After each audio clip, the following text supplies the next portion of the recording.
ہو، اگر رزق درست نہیں ہے، اگر عقیدہ درست نہیں ہے، اگر نیت درست نہیں ہے، تو وہ فرشتہ وہیں سے کہے گا لا لبیک وسعدیک، تیری حاضری کوئی قبول نہیں اور تیرے لیے کوئی خوش نصیبی کا دروازہ نہیں کھولا جائے گا۔ اللہ معاف فرمائے کسی مسلمان کے ساتھ ایسا معاملہ نہ ہو۔ تو یہ تلبیہ پکارتے ہوئے آپ وہاں ایئرپورٹ پہ اتریں گے۔ وہاں پہ ایک تھکا دینے والا مسئلہ ہوتا ہے، کیونکہ پوری دنیا سے حجاج آ رہے ہیں، لیکن آپ چونکہ جس وقت جا رہے ہیں اس وقت رش اتنا نہیں ہوگا جتنا عمومی سالوں میں ہوتا تھا۔ ایک وقت تک 30 لاکھ لوگ پرفارم کرتے تھے، اب صرف 10 لاکھ لوگ ہیں، اس لیے آپ کے لیے کچھ مشکلات تو ہوں گی اور بہت سی آسانیاں بھی ہوں گی۔ جو مشکلات ہیں وہ یہ کہ آپ کو کوئی بھی کام، یعنی پہلے اپنی مرضی سے جب مرضی کر لیں، اب آپ کو ان کی وقت کی پابندی کرتے ہوئے وہ کام کرنے پڑیں گے۔ تو میرے عزیز بھائیوں اور بہنوں، یہاں سے تلبیہ پکارتے ہوئے آپ ایئرپورٹ پہ اتریں گے، وہاں سے آپ کا معلم آپ کو بس پہ لے کے آپ کے ہوٹل تک پہنچائے گا، اور پھر وہاں آپ کو ایپ کے ذریعے آپ کے موبائل پہ ایک ایپ کی جائے گی، اس پہ آپ کے لیے وقت لیا جائے گا کہ کس وقت یہ عمرے کے لیے آئیں۔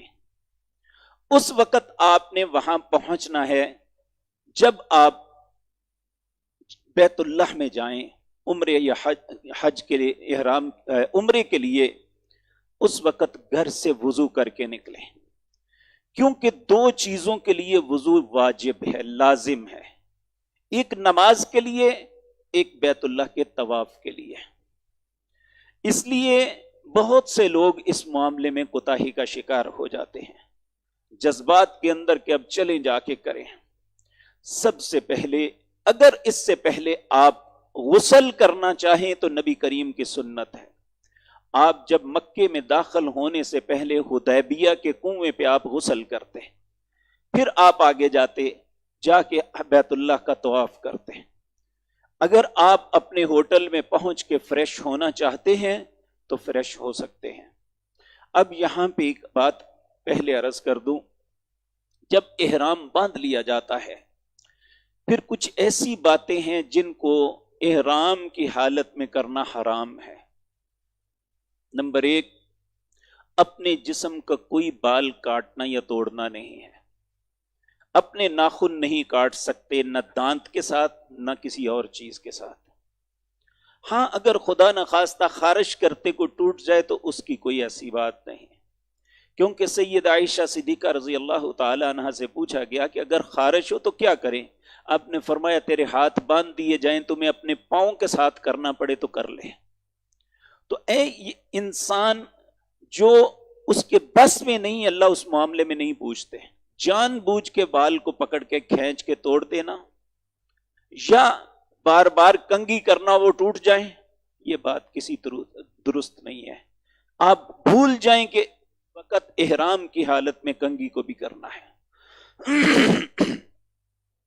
تو میرے عزیز بھائیوں اور بہنوں، اسی طرح احرام کی حالت میں میاں بیوی بھی ہیں تو وہ کوئی ایسی بات نہ کریں جس میں سیکس کا کوئی شائبہ بھی ہے۔ کوئی کسی سے نکاح نہیں کر سکتا، حالانکہ نکاح نبی کریم کی سنت ہے۔ اسی طرح جانور کو نہیں اڑا سکتا، کسی درخت کو نہیں کاٹ سکتا، کوئی گری پڑی چیز کو نہیں اٹھا سکتا، کسی سے لڑ جھگڑ نہیں سکتا، کسی کو گالی تہمت نہیں لگا سکتا۔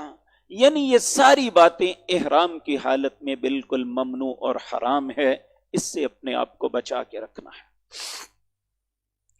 اور سب سے بڑی بات نظر بازی، اپنی نظر کو شرم کے ساتھ رکھنا، کیونکہ اللہ نے مردوں کو بھی حکم دیا اور عورتوں کو بھی حکم دیا۔ مردوں کو کہا یغضوا من ابصارہم، عورتوں کو کہا یغضضن من ابصارہن، اپنی آنکھوں کو نیچے رکھو۔ اس لیے جس مقدس کام کے لیے، مقدس مقصد کے لیے آپ جا رہے ہیں، اپنی نظر کو بچا کے رکھیں۔ اگر نظر بچ گئی تو دوسرے معاملے انشاءاللہ بچ جائیں گے۔ اسی طرح میرے عزیز بھائیوں، کسی